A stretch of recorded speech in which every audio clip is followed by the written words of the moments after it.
I think he touched on AI very briefly, and he mentioned that Singaporeans will always be the number one priority of everything the government does. However, I do not think that what is required, which is the planning of what industries will ultimately be lost forever, was covered. I do not think that there was sufficient coverage on incoming job loss. For example, if full self-driving cars come to our shores in Singapore and you see Grab drivers and delivery riders start losing their jobs in the next 5 to 10 years, what is the national strategy?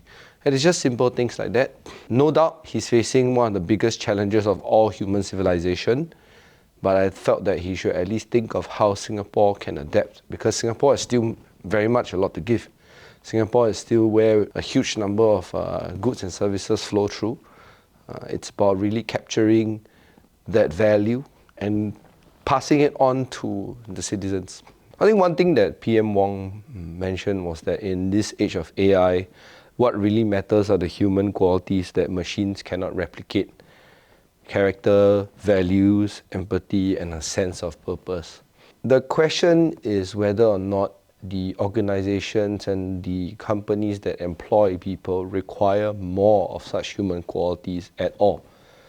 And I think that we have to plan for a future where every country and every company is cutting jobs. So we will need to be careful in making the assumption that we'll have higher quality human beings by virtue of their personality and their ethos and their character.